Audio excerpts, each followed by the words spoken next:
Welcome everyone to the Saudi Arabian Private Sector Support Initiatives, What You Need to Know. My name is Lisa Leander. I am the Director of Member Services here at the Council, and I will be moderating today's event. Before we officially get started, a few housekeeping items to review with you. We do expect a large number of participants today, and so we will be only taking Q&A questions via the Q&A feature that you can find. We don't expect to be able to get to all your questions, so go ahead, please send them early and often throughout the presentation. For those that we don't get to, we'll plan to answer those one-on-one, either through the Council or through Proven. I do want to assure you that both a recording and a copy of the presentation will be sent by email to you by tomorrow. For those of you joining us for the first time, the U.S. Saudi Business Council, we're located outside of Washington, D.C. in Northern Virginia. Like most of you, a lot of us are working virtually now, but continue to support our members. We are the only bilateral business council dedicated solely to the U.S. Saudi commercial relationship. And we do this through a number of ways by supporting our member institutions across the U.S. and Saudi Arabia. We do have over 230 member companies, and they comprise large Fortune 500s to small SMEs in a number of sectors. A few activities to review on our council programs and services through our trade missions, customized business research and counseling, conferences, seminar, industry and market intelligence. We do visa facilitation, as well as provide connections to government and industry officials at all levels in both countries. Of course, we have moved a lot of our services virtually. We will continue to provide our events virtually until it is safe to do so in person. Without further ado, I'm very pleased to introduce Osman Qureshi, Director of Customer Success at Proven, along with Omer Saleem, Director and Deputy CEO. This is our second webinar that we've been able to run with them. If you haven't had a chance, last year we ran How to Establish Your Foreign Entity. So thrilled to have you both here. And Osman, why don't you go ahead and get us kicked off?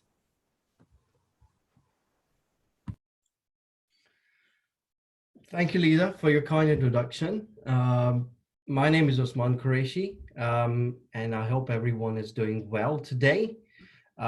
Today we'll be talking about initiatives taken by the government of Kingdom of Saudi Arabia. Saudi Arabia has approved a package of initiatives to support private sector as a part of measure to downside the economic impact of COVID-19 pandemic. The package targets small and medium-sized enterprises, as well as the multinational large firms who are the most affected by the pandemic. Government has announced its initiatives to handle the current crisis that could have some devastating impacts on businesses and the financial markets. And the Saudi government is determined to make efforts focusing on the continuous reviewing of the current situation and adding further initiatives that would help the local business to sustain and operate, as well as taking the necessary steps to identify how the global businesses would be working with the local firms in Saudi Arabia to minimize the impact and work with the micro, small, and medium-sized enterprises in order to support the after effects and within the situation of pandemic. With no further delay, I now introduce Proven to you all. We are a business support service provider headquartered in Riyadh, Saudi Arabia. And we have local offices in Dubai, Bangalore, as well as presence in Toronto and Cairo. We continue to seek for expansion. We provide our services to clients by helping them to establish their entities, providing local support to post-incorporate, mobilize their employees, managing payroll and local compliance, as well as the back office support, such as HR, immigration, bookkeeping, taxation, and recruitment. In short, we help companies to operate in the region by allowing them to focus on their core activities and handle their back office requirements. We have a very straightforward agenda to discuss today. I will be touching base on several topics like corporate immigration, and the initiatives taken to maintain the current employment levels for expats as well as Saudi nationals, and few economic initiatives that are not directly related to finance. But my colleague Omer Saleem will be providing the overview of financial measures and key information that all companies must consider post-pandemic situation and even during the COVID-19. So let's talk about the current situation in Saudi Arabia. Well, the kingdom has imposed a curfew for public in several regions, including Riyadh, Jeddah, Makkah, Medina, and Dammam, to curb the spread of this virus. General public is required to apply for a permit through the Ministry of Interior's unified online portal to be able to leave their house in order to buy essentials or seek medical care or even travel locally. And these regulations are followed very strictly at the moment. Um, Companies are required to follow strict healthcare guidelines by asking their employees to work from home and enabling them to practice social distancing. Essential sectors like healthcare, telecom, health and safety are exempt from lockdown, or work from home policy, or the exemptions are there for these sectors to enable them to work where possible, and for those companies that require to still operate, or let their workers on site, are required to apply for a special permission at Ministry of Commerce and Investment, by providing a valid reasoning. If your companies fall into to the sectors that will provide services somehow, and can operate without any disruption, then a special permission should be applied. All Saudi airports are currently closed for cross-border and internal travels until further notice is given, or the pandemic is under control. The land and sea borders are also closed for public until any further notice. Quickly giving the overview of current changes that are applied under the umbrella of corporate immigration. As you can make out from the given bullet points, for those expats that are residing in the kingdom, the government has introduced a mechanism to renew their residency permit automatically for the period of 3 months against no fee to their sponsor or employer. So if you fall under that category, your Iqama or the residency permit will automatically be renewed. Similar formula has been applied to the dependents of the expats who are residing in the kingdom, as their residence permits, also known as Iqama, are extended by default for the period of 3 months, and at no charge to the dependents, to the principal applicant like father or the husband.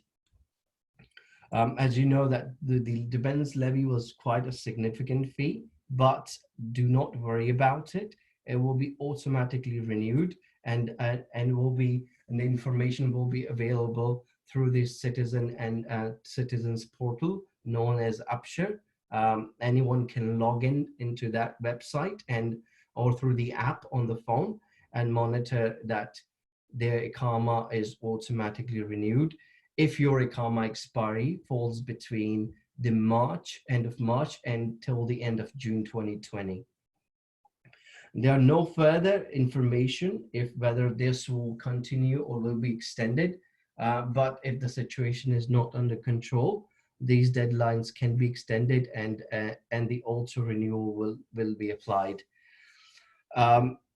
For those expats that are currently holding the exit entry visa permit, would be given an extension of 3 months only if their visa is unused. So if if you or any expat has applied for the exit entry permit to exit Saudi Arabia but was not able to use it, certainly your fee will not be refunded.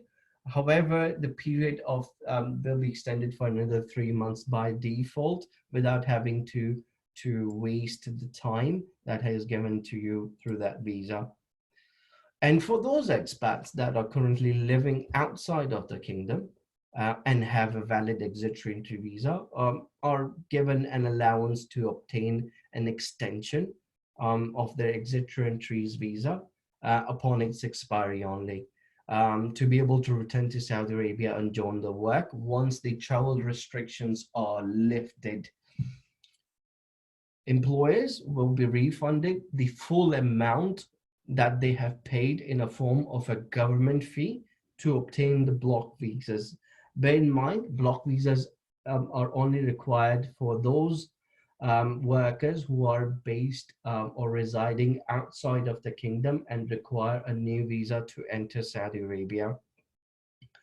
And this fee will be refunded to those employers who are not able to or were not able to bring their workers into the kingdom.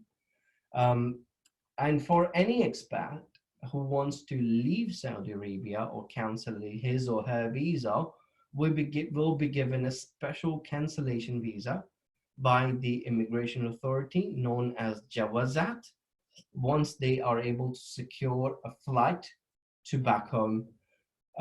This permit requires employers to meet the visa cancellation requirements and process it from their end. The applicant himself or herself would not be able to process it, where they would need an assistance from their employers to apply for such permit and cancellation of visa. Also, it would be employers' responsibility to safely transport their workers if their visas are cancelled to the airport and help them to onboard. Due to the curfew in place, the free movement is kind of restricted. Therefore, it is advised that the employer makes the similar arrangements or the right arrangements to be able to take their employees safely to the airport.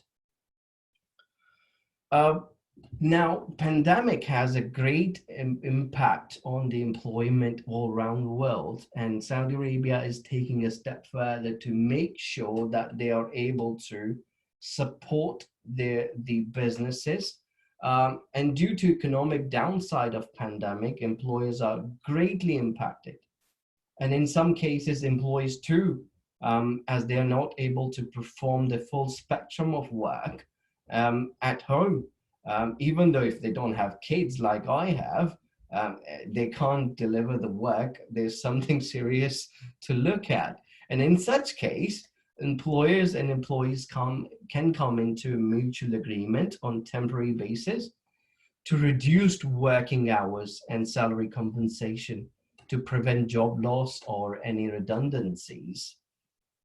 Great news coming ahead. Ministry of Labor has not discontinued transferring employees from one employer to another during these times. So transfer of work visa sponsorship remains unharmed, and local companies can take the advantage of hiring local expats through online portal in the matter of 1 day. So if you find another job or employee wants to transfer to a new employer, this process is unharmed. It has not changed and it's in full effect.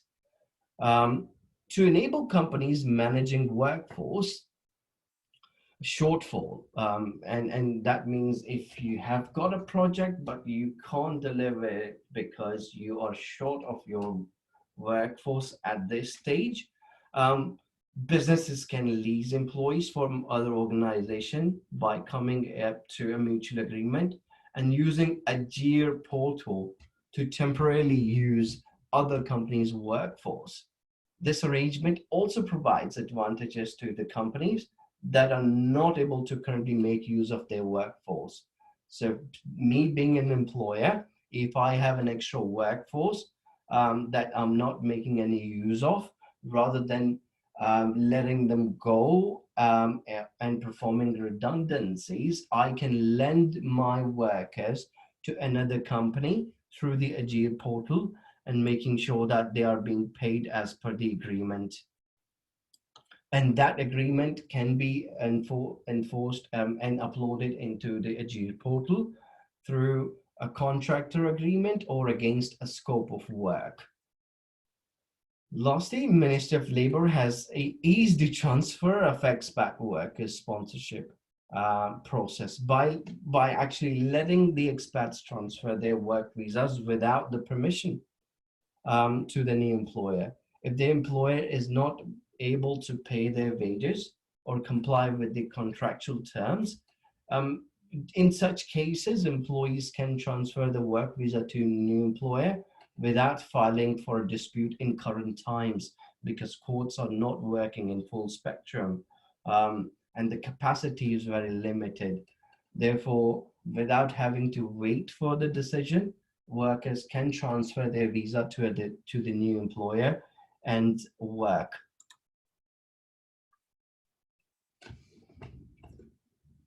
Few key points.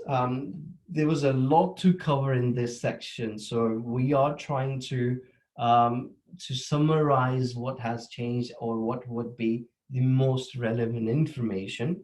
And in order to support local employment and reduce the impacts of redundancies, the General Organization of Social Insurance, also known as GOSI, has decided to support local established companies to provide alternative support in keeping the jobs alive for Saudi nationals. Therefore, this initiatives would help Saudi nationals to receive a compensation worth equals to 60% of GOSI registered wages for the duration of 90 days or 3 months, with a monthly cap of 9,000 Saudi riyals. It will cover the companies with less than 5 employees, all of the Saudi nationals that are working at this stage. And if they are above the headcount of 5 employees in the company, then 70% of Saudi national headcounts will be covered. And the compensation will apply only if the employer is believing to make them redundant and cannot afford to pay their wages during the time of pandemic. However, please note that they will not be able to let them go after the situation is over and everything falls back into normal. And therefore, they should provide a job guarantee that once everything is over, they should be able to resume their duties and job and keep their job actually. And the companies will be required to file such information into a SANID program of GOSI by providing the relevant information, and the monthly compensation amounts will be directly transferred to Saudi employees' bank account by the GOSI. At the end, it's also mandatory. Just going back a little, all the Saudi employees and non-expat employees are required to be registered in the GOSI program and making sure that employer and employee makes the contribution. Therefore, any employee who is registered in the GOSI, as long as he or she is a Saudi national, is eligible to receive a compensation, making sure that they keep their job as long as employer confirms that they're not able to support their wages. Few economic measures to discuss. So various economic measures have been taken by the respective ministries to support businesses. I will be just shedding light on few ministries that are relevant to foreign and local investment companies. However, the information that I will be providing now is valid till this presentation, because there's a fair chance that new directives will come or initiatives will be introduced by tomorrow. So please pardon me if my information does not remain up to date till tomorrow. However, the most relative initiatives for foreign investment companies are from Ministry of Investment, previously known as SAGIA. So companies that are established in the kingdom through foreign investment platform are considered a local company to benefit from previously stated initiatives.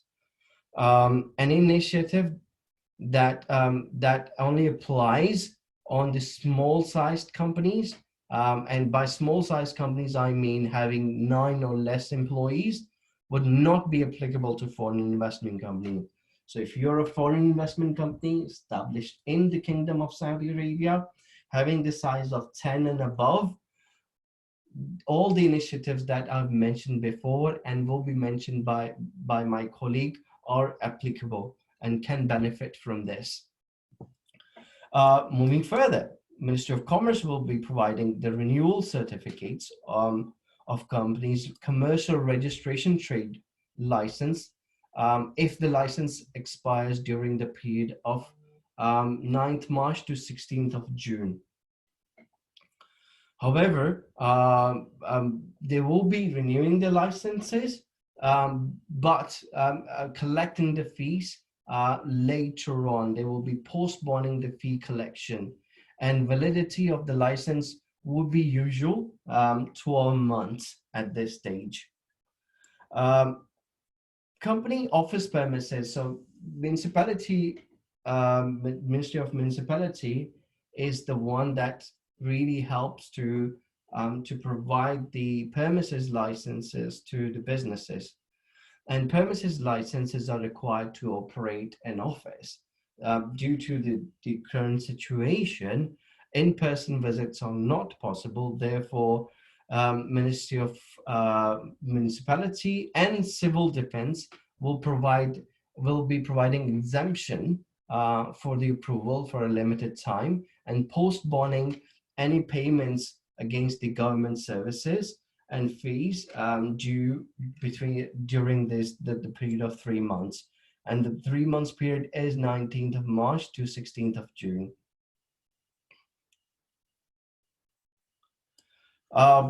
Some great news from Ministry of Labor and Social Development. Ministry of Labor has suspended the requirement of wage protection system to the companies that are established in Saudi Arabia, and also lifting the suspension of companies' labor file due to non-payment of fines or penalties against any violations. Another great news from Ministry of Labor is that if you are registering a Saudi national into the company or hiring a Saudi national into the company, the Nitikat program will be impacted immediately. Where we've seen previously that if you hire a Saudi national, it takes a bit of time to lift the Saudization percentage or Nitikat, where during these times, it will be impacted right away.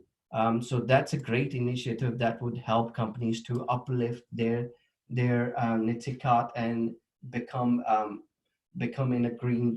into the green zone or higher green zone or even platinum level. Few other initiatives from Human Resource Development Fund known as HRDF.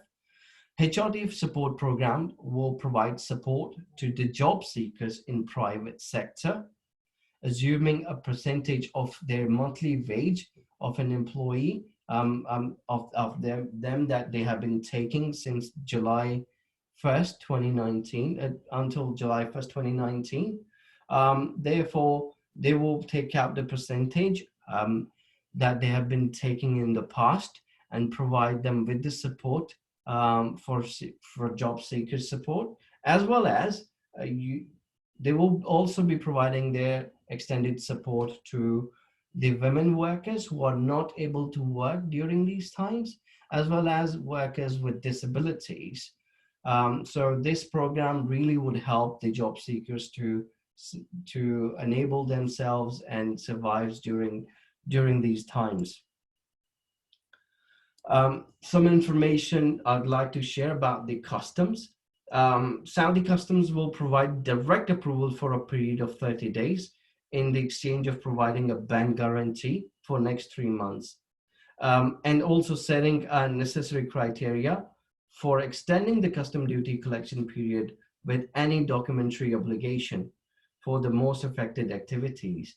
So if you generally have anything that requires custom clearance and documentation, and you're not able to support and produce them now, you can provide a bank guarantee and get your products right now, by giving for next 30 days, and will be extended obviously, and documentation can be completed within these times. And lastly, about the utilities, the most used utility by the businesses in Saudi Arabia is electricity. And Saudi Electricity Company, in collaboration with Murafiq, have introduced a variety of subsidies to utility bills given to commercial, industrial, and agricultural sectors for a period of 2 months. And the 2 months period starts from April to May. And there's a possibility of extension into this period if the situation continues. So there are a variety of programs, from providing subsidies to easy installment plans, as well as providing some discounts on the billing, providing financial supports on the utilities. And it's really to enforce companies to sustain, first of all, during this situation, and be able to manufacture the products locally and support the local business after the effect is over. That's all from now. I will now pass over to my colleague, Omer Saleem, who will be providing some key information about the financial aspects of initiatives. Thank you. Thank you, Osman. I appreciate that. I want to start off by thanking everyone for taking the time to join this webinar. I hope all of you are safe and remain safe going forth. So I'll take a moment now to outline some of the major measures from a fiscal and monetary perspective introduced in Saudi Arabia. These are direct and indirect measures which should contribute towards local business continuity and serve as a needed boost to the economy. Around 45 new regulatory initiatives have been introduced as of April 15th by the Saudi government in light of the COVID-19 outbreak. The Saudi government is investing 120 billion Saudi riyals to mitigate the potential damages and overcome the challenges the virus outbreak poses. 70 billion Saudi riyals are dedicated to the private sector, and 50 billion Saudi riyals are contributed by SAMA, the Saudi Arabian Monetary Authority, directed mainly towards financial institutions, banks, and small facilities. So SAMA's 50 billion benefits are, for the private sector. 30 billion of that is invested directly in banks and financial institutions to boost liquidity and postponing outstanding payments by small and medium-sized enterprises. Then the second portion of 13.2 billion is to facilitate financing for SMEs through granting loans to the business owners. And lastly, 6 billion is deposited among financial institutions, allowing exemptions for SMEs from cost of funding guarantees.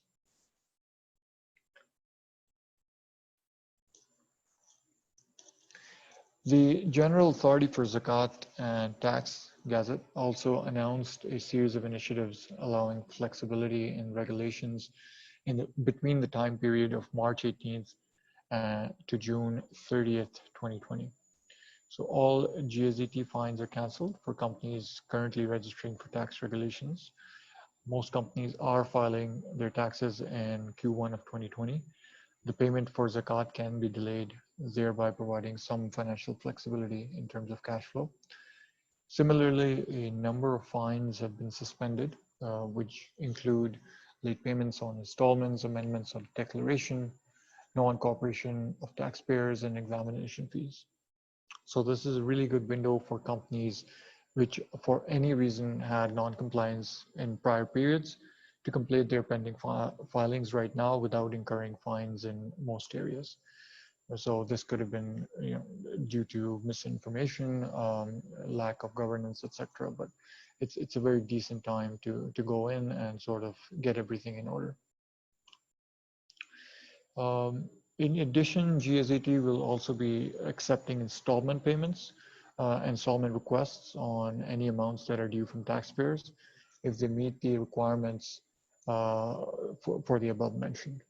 And all these measures are obviously meant to limit the impact of COVID-19 and help facilitate business continuity by alleviating financial burdens.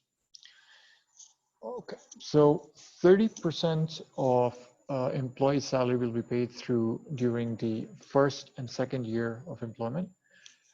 This is through the 1 billion that's been allocated to the private sector as of July 1st, 2019. So these employees have to be employed as of 1st of July 2019. The payment of customs duties are also deferred for a period of 30 days, subject to companies providing a bank guarantee, and this is applicable for the next 3 months. Also, CR renewals have been postponed for the next 3 months. The next, we'll look at the series of deferrals on payment requirements. So a lot of returns filings and payments in those regards, and any amounts associated with these returns are deferred for a 3 months period. This relates to CIT payments, zakat payments, VAT, and excise tax. The important part here is to note the original due dates and the extended due dates. There currently isn't a mandate to extend this, so companies need to be mindful when they're planning their cash flow cycles to make sure they make use of this deferral, but at the same time, have a game plan in place for the outstanding liabilities which will eventually come into play. So the VAT returns follow the similar schedule. They have been postponed for 3 months. And it's the same application here where companies need to be mindful of the liabilities that will accrue, and they need to also make use of these deferrals to reallocate those cash amounts that are currently not due.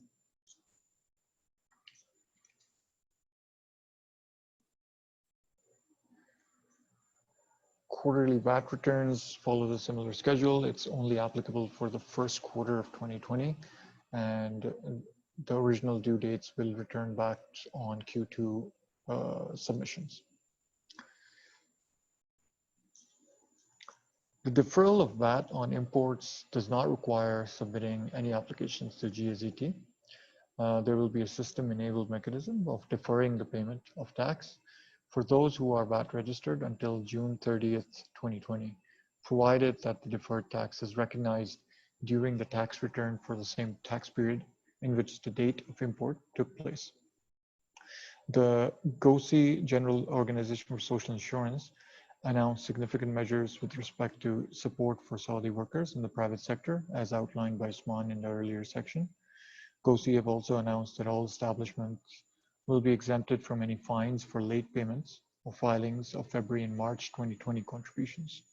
So these can be delayed up until the June 30th timeline that was provided. So it's important to note that these are not, these are just postponements, and these are not waive-offs of the GOSI amounts. Private sector employees will have the right to apply to GOSI for a monthly compensation of payment of up to 60%. Osman covered this in the earlier section. It is important, however, to note that this initiative is, if utilized by the employer, then the employee cannot be asked to work during this applicable period.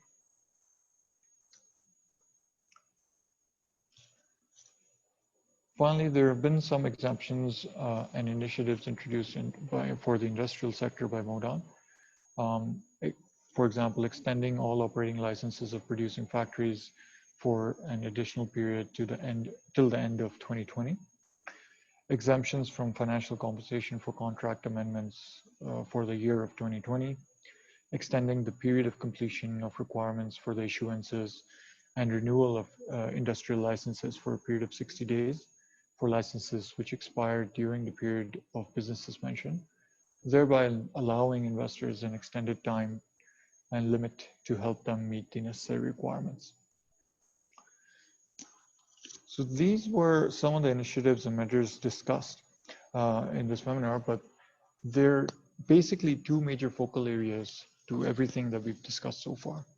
The first one is that the Saudi government has taken quick, grounded actions, which are directly addressing both public and private sector needs.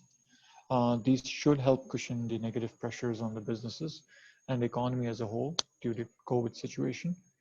Obviously, the situation is being monitored and new initiatives, as Osman mentioned, are being introduced in order to mitigate some of the newer results that are coming in, as well as we still don't know when the situation will fully resolve. So there's a focused narrative and subsequent actions to support businesses on the ongoing projects. The second aspect is for businesses themselves to look inwards in the areas most affected, because it really comes down to which sector the businesses are in and what their internal structure looks like.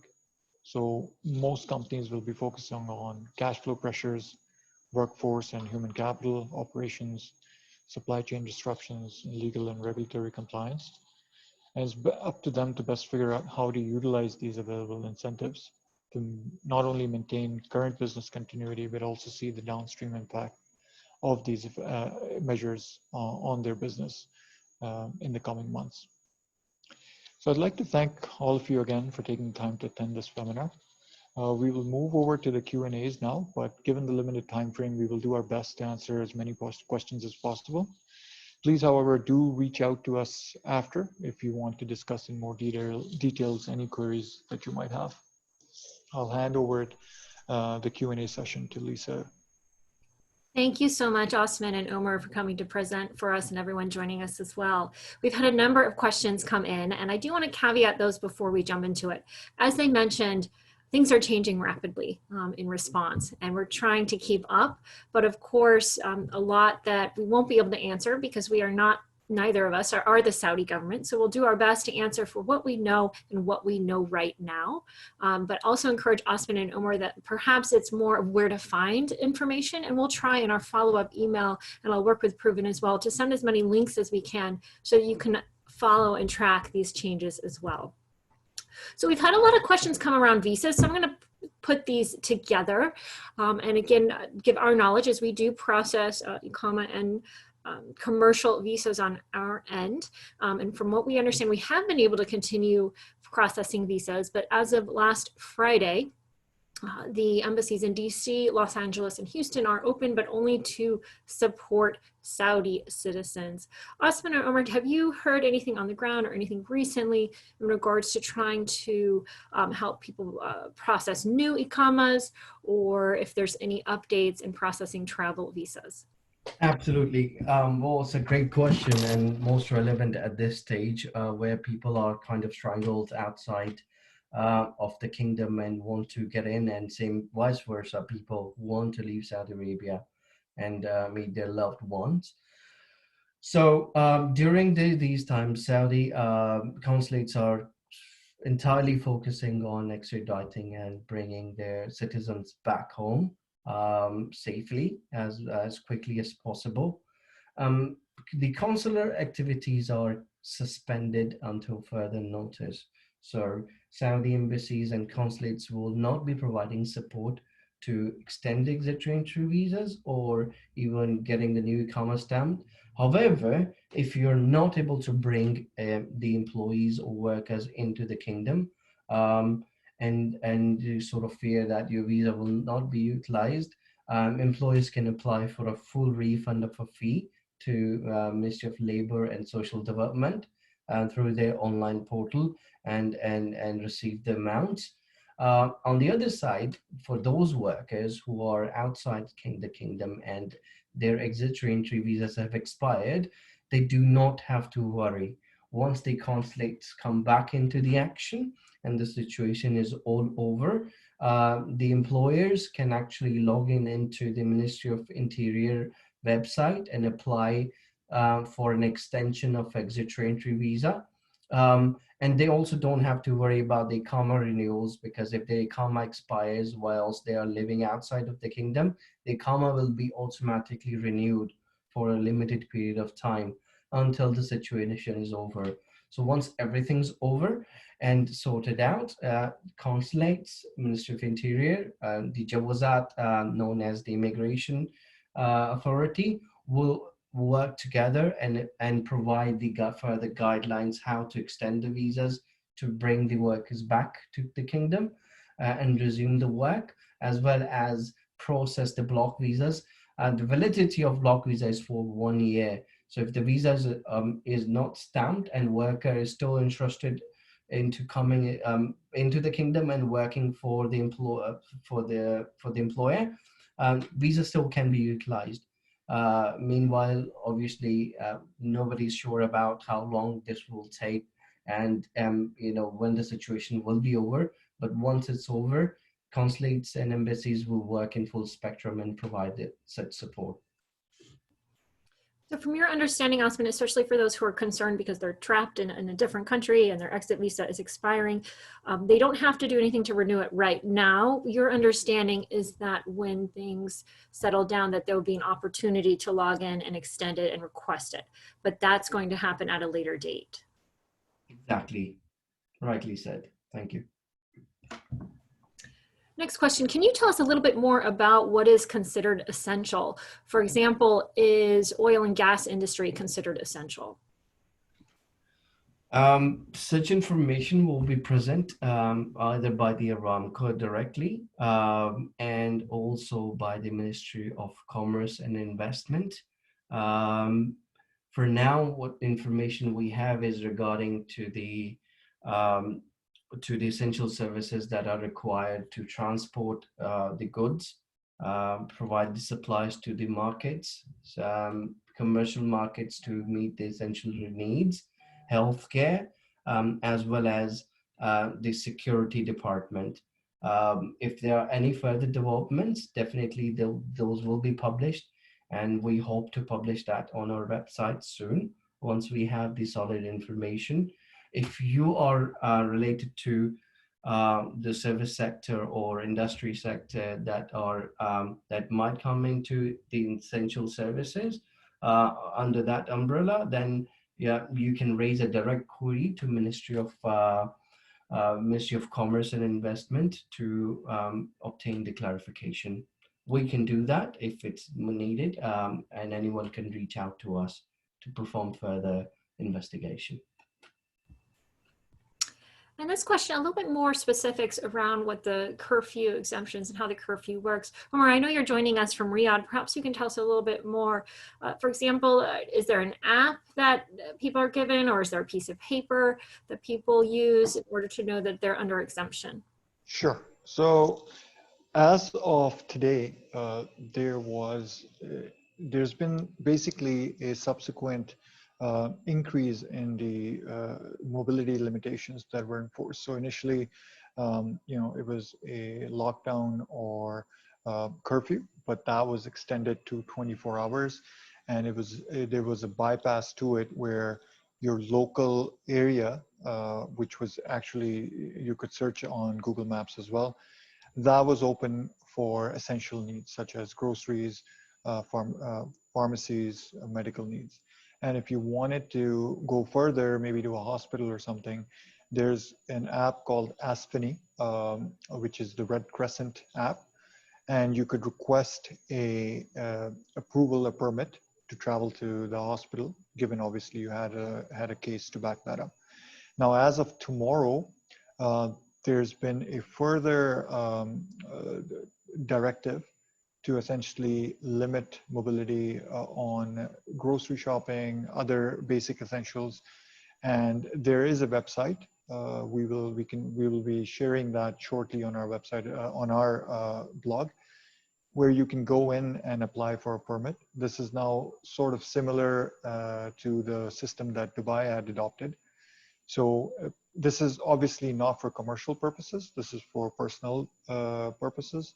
You can go on this website and you can apply for a permit to go out and get groceries or go to the pharmacy, etc. And this is applicable starting tomorrow. So this still hasn't kicked in, but the mechanism is now available.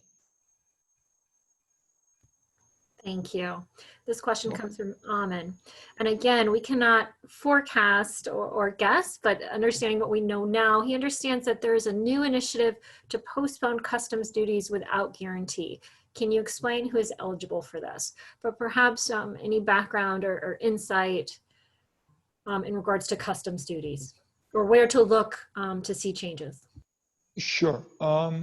Best to our knowledge right now, the exemption is for the next 3 months, valid for a 30-day period for companies or importers or exporters who have guarantee letters with them. So in terms of further details, you can obviously touch base with us, or we can take a look in terms of specifics on the goods that are being imported and what is applicable. That's the best I can answer at this point, to be honest. You had mentioned earlier in the presentation that you could reduce salaries. Harold asked if an employer unilaterally reduced salary without mutual agreement. That is not recommended. The mutual agreement is sort of a subsequent prerequisite for the 3 conditions that were mentioned by Osman. So the first one obviously is you can exercise paid vacation, which obviously takes a bit of stress off once the condition normalizes. The second is exercising an unpaid leave, which obviously has to be mutually agreed.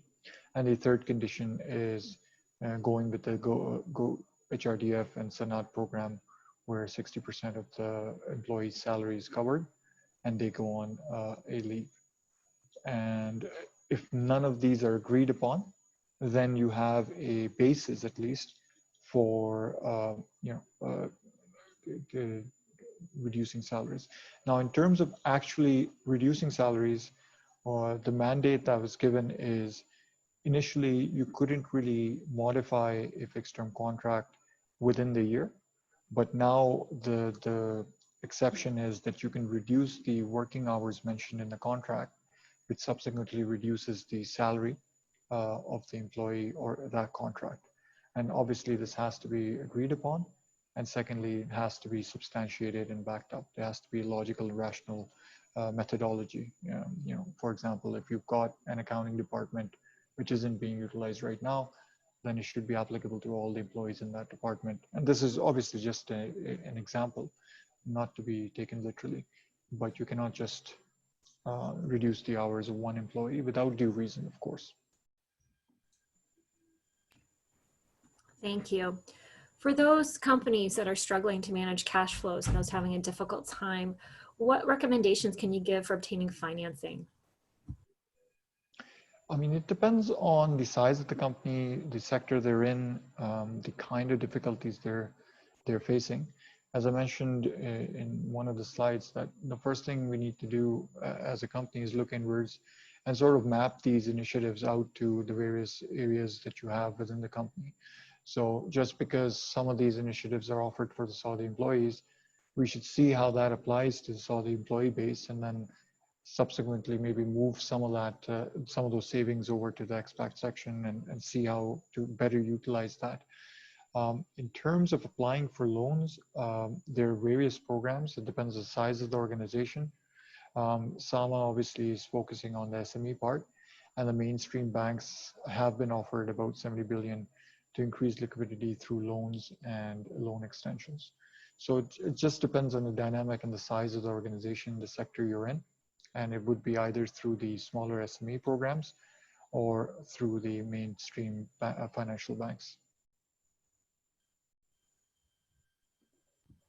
The next question is regards to SASO regulations and to ensure acceptance of US-based standards. On our end for the council, we do work with several of our member companies that work with SASO. We are looking to do a potential webinar this year.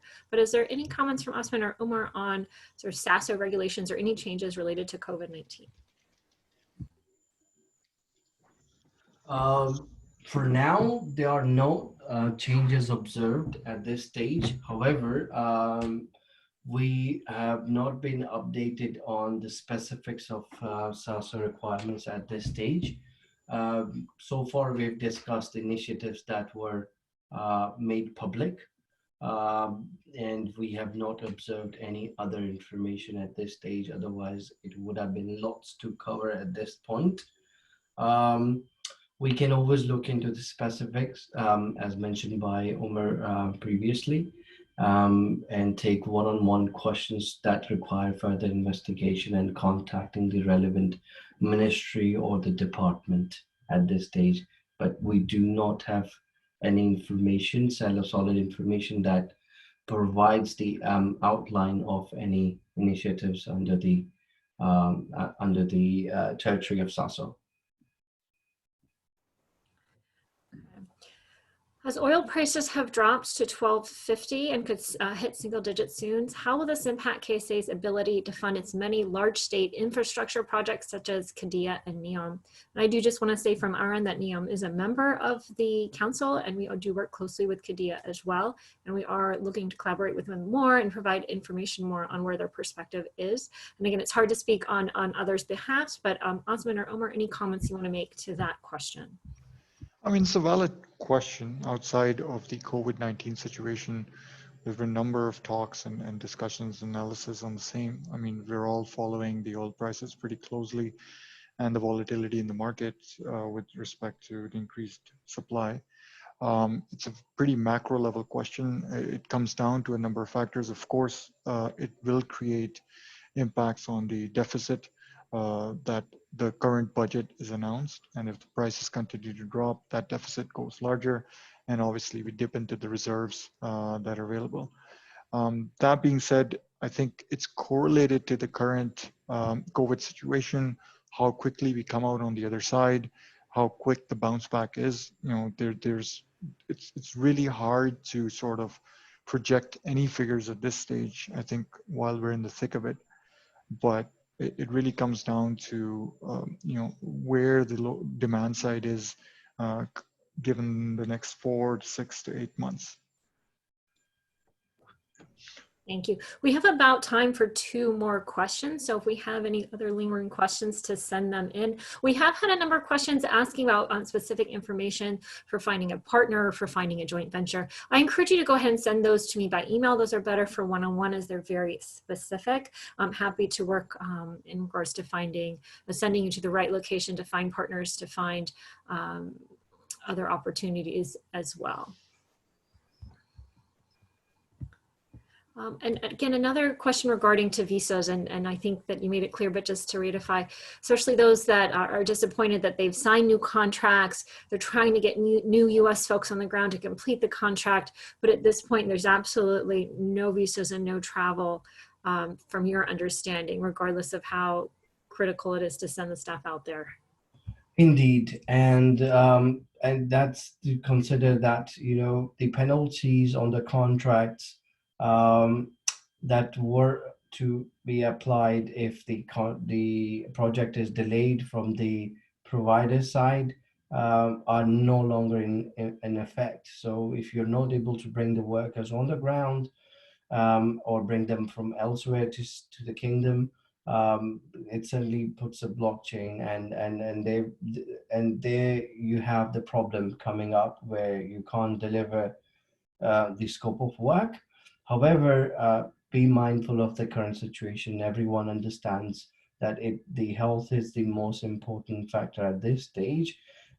No travel is allowed until any further notice, and until the situation clarifies. We can all hope for the best and wait for further initiatives. There could be possibility that once the situation is under control and the curve has been flattened. The local travel might be permitted. However, if you want to be specific to bringing in U.S. nationals from U.S. to Saudi, such travel is kind of not possible at this stage. And might be mindful that there will be no penalties in effect if that's the reason why you cannot start or deliver the project. Thank you so much, Osman and Omer, in providing that informative webinar, answering these questions. The ones that we did not get to, we will do one-on-one. Also, feel free to email me or Osman. I will be sending out this presentation and the recording. Osman, if you want to bring it to the next slide, I do want to remind everyone about our next event. I'm also thrilled to have our new CEO, Delano Roosevelt, here with us today, who's just going to say a few words to us. Welcome, Delano. Thanks so much for joining us. Well, thank you very much, Lisa. To Mr. Saleem and Mr. Qureshi, I just wanted to take a quick minute to thank you. You've been most generous with your time and your information. This is all very valuable.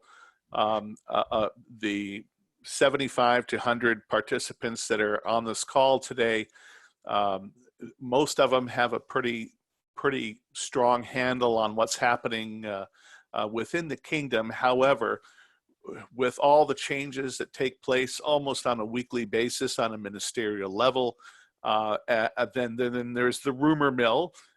It's wonderful to have, and I'm sorry I had to say this, a proven source to go to for some consistent information, and you certainly provide that.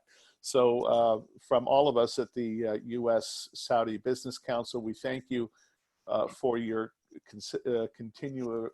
continuing involvement with our business council, and also for everything that you provided today. It was a splendid event. Thank you. Thank you very much, Mar. It was our pleasure, and thank you for having us. Thank you, Lisa.